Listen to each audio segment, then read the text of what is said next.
હે guys, welcome to my channel. આ વિડીયોમાં આપણે ગુજરાત પોલીસ ભરતી 2018 ના રિલેટેડ જે આઈપીસી કલમની સિરીઝ ચાલુ કરી હતી એનો ભાગ 17 જોવાનો છે. ઓકે, ઓલરેડી 1 થી 16 ભાગ અપલોડ થઈ ચૂક્યા છે. જો આપણે જોવાનું ચૂકી ગયા હોય તો અમારી ચેનલની પ્લેલિસ્ટમાં જઈને જોઈ શકો છો.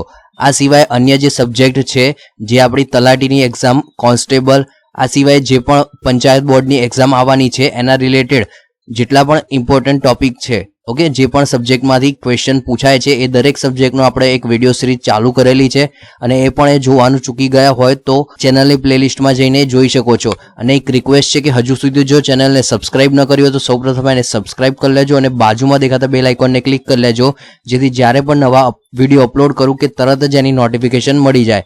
તો લેક્ચરની શરૂઆત કરીએ છીએ. હું છું પ્રતિક પ્રજાપતિ. વાત કરીએ ક્વેશ્ચનની કે આઈપીસીમાં પ્રકરણ 6 એ શેના સાથે સંબંધિત છે. તો પ્રકરણ 6 માં રાજ્ય વિરુદ્ધના ગુનાઓની વાત કરવામાં આવી છે. અને જો કલમની વાત કરીએ તો કલમ એટલે પ્રકરણ 6 માં કલમ 121 થી લઈને કુલ 130 સુધીની કલમનો સમાવેશ કરવામાં આવે છે. નેક્સ્ટ ક્વેશ્ચન તરફ વધીએ કે ભારતીય ફોજદારી ધારો કઈ કલમ મુજબ સ્વ બચાવનો અધિકાર એ ગુનો નથી. તો કલમ 96 અંતર્ગત દરેક નાગરિકને સ્વ બચાવનો અધિકાર પ્રાપ્ત થયેલો છે.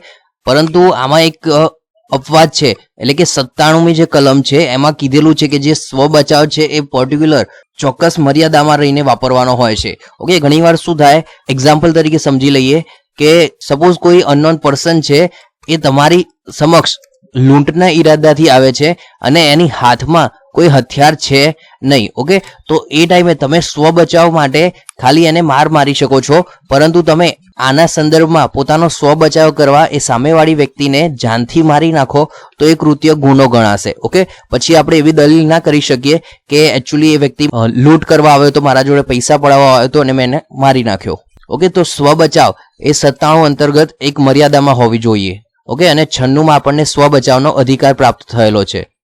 નેક્સ્ટ ક્વેશ્ચનની વાત કરીએ કે ખોટી માલ નિશાનીઓનો ઉપયોગ કરે તો આઈપીસીની કઈ કલમ મુજબ એ ગુનો બને છે. તો આઈપીસીની કલમ નંબર 481 મુજબ જો કોઈ વ્યક્તિ ખોટી માલ નિશાનીનો ઉપયોગ કરશે તો એ ગુનો બનશે.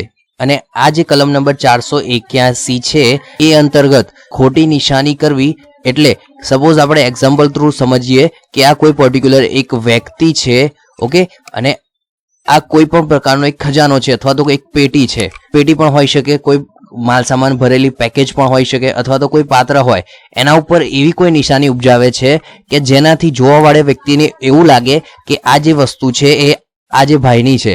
ઓકે, તો આ ભાઈએ વસ્તુ પોતાની ન હોવા છતાં એવી નિશાની કરી જેથી વસ્તુ પોતાની છે એવું જાણવા મળે, તો આને ખોટી નિશાનીનો ઉપયોગ કર્યો એમ કહેવામાં આવ્યા છે. અને જો કોઈ વ્યક્તિ ખોટી નિશાનીનો ઉપયોગ કરે તો એને આઈપીસીની કલમ નંબર 482 મુજબ, ઓકે, 481માં વ્યાખ્યા આપી છે અને 482માં આ ગુનાની સજા આપેલી છે. અને આ ગુના માટે એને 1 વર્ષની સજા થઈ શકે છે, અથવા તો કોઈ પણ પ્રકારની કેદ થાય અને દંડ થઈ શકે છે, અથવા તો દંડ અને કેદ બંને થઈ શકે છે.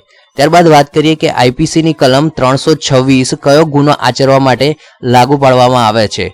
ઓકે, અહીં કલમ નંબર 326ની વાત કરેલી છે. તો જે છે એ મહાવ્યથાને કારણે, ઓકે, જો કોઈ વ્યક્તિ ઉપર મહાવ્યથા કરવામાં આવે તો એને કલમ નંબર 326 હેઠળ ગુનો દાખલ કરી શકાય છે. અને આ કલમ નંબર 326 અંતર્ગત ભયંકર હથિયાર અથવા તો પછી સાધનો વડે સ્વેચ્છાપૂર્વક મહાવ્યથા કરવા બાબતનો છે. ઓકે, ભયંકર કે પછી આક્રમિક હથિયારો વડે કોઈ ઝેરી વિસ્ફોટક પદાર્થ કે પછી પશુ મારફતે કે પછી આગમાં તપાવેલા પદાર્થ વડે સ્વેચ્છાપૂર્વક મહાવ્યથા કરવામાં આવે તો જે તે વ્યક્તિ છે, ઓકે, જે ગુનેગાર છે એને 10 વર્ષની સજા થઈ શકે છે. ઓકે, કોઈ પણ પ્રકારની કેદ અથવા તો કેદ અને દંડ બંને થઈ શકે છે. અને આ જે કલમ નંબર 326 છે એની 2 પેટા કલમ છે, એ અને બી.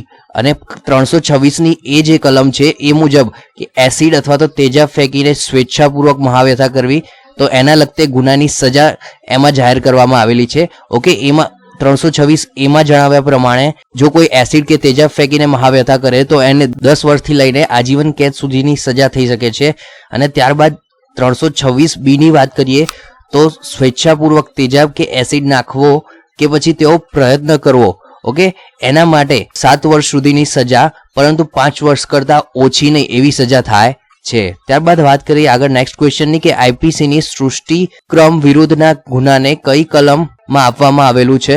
તો એ કલમ નંબર છે 377. ત્યારબાદ નેક્સ્ટ ક્વેશ્ચનની વાત કરીએ કે આઈપીસીની કઈ કલમ હેઠળ સામૂહિક બળાત્કારના ગુનાની જોગવાઈ કરવામાં આવી છે? તો એ જે જોગવાઈ છે એ 376D માં કરવામાં આવી છે, જ્યાં એકલા ન્યાયાધીશ એકને જ ન્યાયિક કાર્ય કરવાની સત્તા આપેલ હોય તે સ્થળને શું કહેવામાં આવે છે? તો તે સ્થળને આપણે કોર્ટ કહીએ છીએ. નેક્સ્ટ ક્વેશ્ચનની વાત કરીએ કે આઈપીસીમાં પ્રકરણ 1માં કેટલી કલમો આપવામાં આવેલી છે? તો કુલ ટોટલ 5 કલમો પ્રકરણ 1માં આપવામાં આવી છે. નેક્સ્ટ ક્વેશ્ચન તરફ વધીએ કે આઈપીસીની કઈ કલમમાં વ્યથાની વ્યાખ્યા આપવામાં આવી છે? તો આઈપીસીની કલમ નંબર 319માં વ્યથાની વ્યાખ્યા આપેલી છે.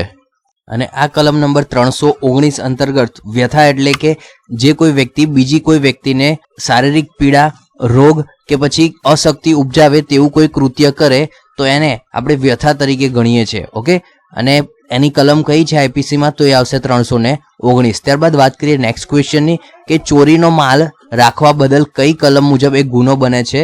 તો ચોરીનો માલ રાખવો એ બદલ આઈપીસીની અંદર એ 410 મુજબ એક ગુનો બને છે.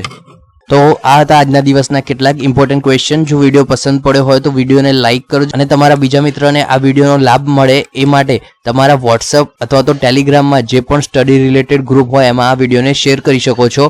ઓકે, અને હજુ જો આપે ચેનલને સબસ્ક્રાઇબ ન કર્યો તો સૌપ્રથમ ચેનલને સબસ્ક્રાઇબ કરી લેજો અને બાજુમાં દેખાતા બેલ આઇકોનને ક્લિક કરી લેજો, જેથી જ્યારે પણ નવા વિડીયો અપલોડ કરું કે તરત જ એની નોટિફિકેશન મળી જાય.